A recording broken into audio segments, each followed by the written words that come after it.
What exactly is going on in Kashmir Valley that's got us all so concerned? In fact, if you look at the headlines, your TV screens, social media, it looks like Kashmir has never been so bad. Kashmir Valley has never been so bad. So what is the fact? What is the situation like in Kashmir? What is causing this concern? Something has gone wrong, whereby now central government is very concerned. Statements are being made at the highest level by the central government. Also today, as we know, National Security Advisor Ajit Doval has gone to meet Home Minister Amit Shah. So there are concerns about what's going on, because it looks like as if almost every day or every other day, some targeted killing is carried out in Kashmir Valley, especially of the Hindus, minority community, Kashmiri Pandits, and also Hindus who might be working there in other organizations. For example, we had somebody working in a wine shop, a man called Ranjit Singh, assassinated. So you see these targeted killings, also some sarpanches and others who work for the government. Now, if you look at this and if you follow the headlines, maybe it's also the silly season a little bit for headlines. People think, general impression is that things have really gone down the tube in Kashmir Valley. So first of all, we should not do data-free analysis. So for data, I checked with our national security editor, who's Praveen Swami, and he referred me to South Asian terrorism portal, and there we get some data. And he says that, look, there is a rise in violence and killings in Kashmir Valley, but this is typical of every summer. Nothing's happening this summer which is different from every other summer. It's just that each summer comes after another year, and we think this is the first time. And also then headline cycle, the media cycle picks it up. So this is not to say nothing's gone wrong in Kashmir, but to think at the same time, we should look at the data before we start thinking that things have never been this bad, etc., etc. Because what's happened so far this year, that is in calendar year 2022, in 5 months. This is now in the 6th month. We are exactly at the end of June, we'll be halfway through the year. So say 2nd month now into the summer, in five months and a few days in Kashmir Valley, 17 civilians have been killed. 17. It was 16 till yesterday, one more has been killed today. So 17 civilians have been killed. Now, if you think you want to double it, you can double it. It will be 34 in the year. You can triple it if you happen to be the pessimistic type, or if you happen to be of the kind of the morbid type who thinks that more dead means a bigger headline. You can do that also. So it will be some 50 odd. Now look at the numbers in the previous years. And I will share a link of South Asia Terrorism Portal. In fact, we'll share a screenshot on our screen also with you.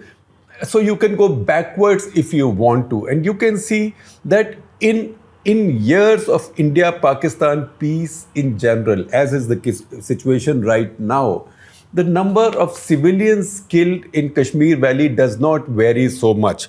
So I'm taking you right back to 2010. And as I told you, the screenshot is on the screen, and I'll share a link with you. You can go right back to 2000. In 2010, there'll be 34 civilians killed in terror attacks in Kashmir Valley, 34. In 2011, it was 33. So sort of consistent. 2012, it came down 19. 2013, again 19. 2014, 28. Now, this is when a big change in India has come about. That is, Mr. Modi's government has taken over. And they also came to power promising a harder line on Kashmir. So what has happened since they took over? So, all right, you might say there was an increase from 19 to 28. It is not such a significant increase, because after all, these are still low two figures. So 7 or 8 here and there doesn't mean anything. Maybe you can say that. But the fact is that the election campaign before the 2014 election had said that the government was very weak on Kashmir, and that's why Hindus and others in Kashmir were not safe, civilians were not safe. But the number of killings has been about the same, has been quite low since 2010. 2014, 28, 2015, 19, So back to old normal, which is the moderate number below 20 or thereabouts. Then 2016-14. So again, you could say that you saw a further improvement. Again, it is low decimals. So, but still 14 is less than 19, so it's more welcome. So in 2016, 14 civilians died in terror attack. 2017, it suddenly went up. It went up to 54, and some stuff has happened in Kashmir Valley. So now you have a strong government in Delhi, a government with a strong view on Kashmir, a government also which has had a partnership with Mufti's party for some time to run a government there. So 54 civilians have died. So the number of civilian killings have gone up. In fact, if you compare with the previous 7 years, it's gone up by 100% if you look at, say, 2014, but it's gone up 3 times if you look at any other year. So 2017, 54 civilians killed. 2018, hang on, 86 civilians killed. That is the highest in many years. And that is the highest to date since 2010. And you can go backwards. Remember, 2010 was a very bad year in Kashmir Valley. That is when stone throwing was taking place. And that's when some very sensible, mature Indian commentators were also saying, okay, if Kashmiris want to go, let them go. And that's when the armed forces started using pellet guns. So 2010, in spite of that situation, only 34 civilians were killed in the year. Now, in 2017, it was 54. And lo and behold, 2018, it became 86. So 86, if you again go back to better years, that is 12, 13, 14, 15, 16. And this is a completely non-partisan thing. This cuts across party lines because half of these years were under UPA, the other half were under NDA. 86 is 5 to 6 times as much as was the normal in these 6 years. So the worst year was 2018. So once again, just statistically and just extrapolating, if we have had 17 civilian deaths as yet, with 5 months of the year gone, we can be optimistic. Why must we be pessimistic? We can be optimistic that overall numbers will still remain so in the ballpark of 30s and will not go to 80s, because we've seen much worse in the recent past under this government. 2018 was 86 dead. 2019 was 42 dead. That was the year in which Modi government carried out the big constitutional changes in Kashmir, and that's when the valley had also remained under curfew and very high security for a long time. Normally, you would have thought, intuitively, you would have thought that in the year that big changes were made out, there might have been bigger violence, but not in the valley, because valley was then under a security dragnet under curfew for a long time. 2019, 42. 2020, 33, 2021, 36, and as we told you, this year until now, 17. So this is very much in the same ballpark. And that's the reason when we look at these crises. Kashmir is a great national problem. It's been there with us through 3 generations of Indians and Pakistanis, and it will carry on. So we must not make, first of all, we must not make fact-free analysis. It's not as if everything has suddenly gone down the tube. That is not to be insensitive to those who've lost their lives or to their families, but just to put this in perspective. Now, we know about all the major cases. We know that in February of 2021, first such prominent killing took place. That's when the son of the Krishna Dhaba owner in Srinagar was killed.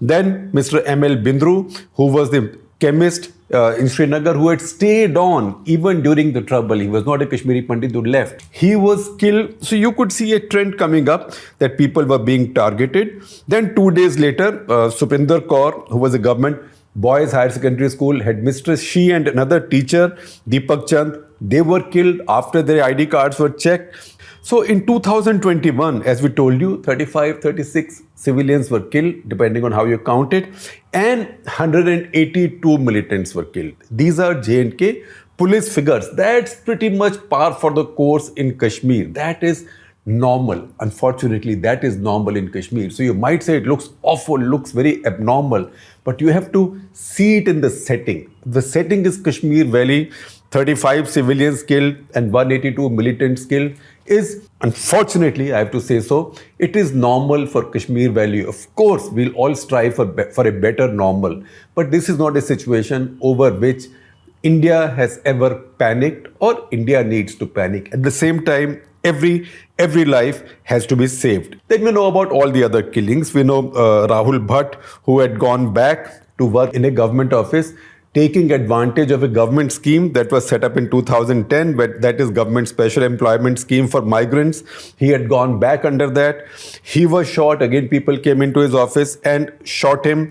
Then some laborers, migrant laborers from other states were killed. You also remember Golgappa wala, Pani Puri wala, or Pani Pushka wala, as they say in Bengal. He was killed. So there's been targeting of local Hindus, Kashmiri Pandits, because militants don't want them settling down, and also workers who've come in from outside. That is to spread a scare. That, frankly, they've been a target for a very long time. In fact, if you look at Kashmiri Pandits, they've been a target from 1989 onwards physically, and there was a lot of other stuff by way of victimizing them even earlier. Now, what is important is what is different in the case of these killings this year. The difference is, read this story by my colleague Ananya Bhardwaj, who covers internal security for us. And that story, she's got it talking to top people in Kashmir police. That story points out to a very big difference this time. That is that many of these killings are not being carried out by established terrorists. Now, so what is the classification? I also heard it or read it for the first time in her article. You must read that article. The police classifies terrorists in the valley in two categories. One are those who are already categorized. Categorized means who are already sort of listed as terrorists. That means they already have carried out some terror activity. But the others are people who come in briefly, kind of just as you have casual labor or gig workers. These are gig terrorists. So the police calls them hybrid terrorists. These are terrorists who are trained, who are indoctrinated on internet, who are given instructions on internet. Then they are passed a pistol by somebody. They are also given instructions how to fire a pistol, because in residential areas you can't go doing firing practice. Then you know whose attention will you draw. So you don't do that. So you get basic instructions. And then a pistol is easy to hide. So these are not terrorists who are carrying out attacks with AK-47s. They are using pistols which are easy to hide. And that's the reason they are also getting caught very easily. So almost after every such action, the terrorist who carried out the action has been caught or killed, because these are not that well trained, and they also don't have their weapons. Somebody comes, a third person comes, delivers a pistol to them, they carry out the attack, give the pistol back. So this is how these new attacks are being carried out.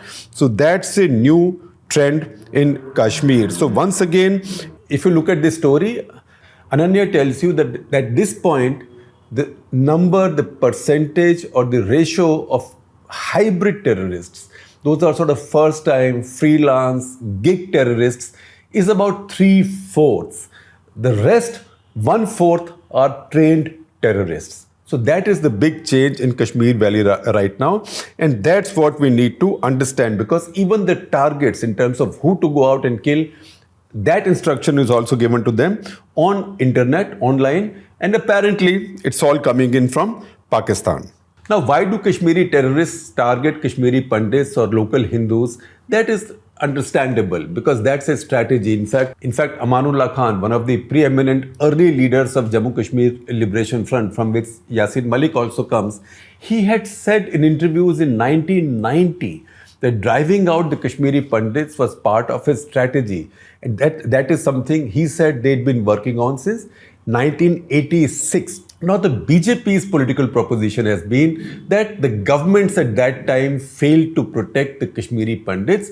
We have now changed the situation. We have changed the constitutional status of Kashmir. We have complete control over Kashmir. So we will get the Kashmiri Pandits back. Now, they haven't given a timeline, but the expectation from them is, the pressure on them is to get Kashmiri Pandits back. And terrorists now are increasing the pressure on them by targeting the same Pandits. That is to tell the BJP government, see, you said that you will be able to protect them better. Now what's happening? Do what you can do. So that is the tactical thing that they are doing. It's not new. The strategy is an old one, but tactics of using these cutouts or these gig terrorists using pistols, being given instructions on internet is a new tactics. That is the difference. Now, as we conclude, I will just list for you the 4 different ways in which serious violence takes place in Kashmir Valley or around Kashmir Valley. One is very simple. That's when firing takes place across the LOC between the 2 armed forces, right? That is when the LOC is hot, then lives are lost on either side. That is one. Second is when terrorists come in deeper into the valley and they are hiding someplace, or they carry out an attack and the armed forces are chasing them and they hide in some place. That then becomes a live encounter between the armed forces and terrorists when casualties take place. Third, of course, is, as we understand, if there is a mass protest and police firing or pellet firing or anything, or in stoning, casualties take place.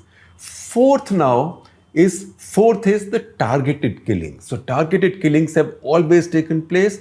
We know that Mr. Lone, Mirwais, the top leaders of Jammu and Kashmir separatists, they were assassinated. Lots of others have also been assassinated. And also targeting of Hindus, Pandits, those working for the government, those working for the police is also an old tactic. So right now, the first category of violence and killings is more or less gone, because India and Pakistan have had a fairly robust ceasefire on the line of control. Second, terrorists hiding someplace, groups of terrorists hiding someplace, heavily armed. Then when the army has to surround them and very often burn down or blow up houses or premises where they are hiding, that's almost come to a standstill as well. Public protest, mass protest, is also mostly non-existent. Even after the sentencing of Yasin Malik, when there was an expectation and concern that there will be mass protests, no such thing happened.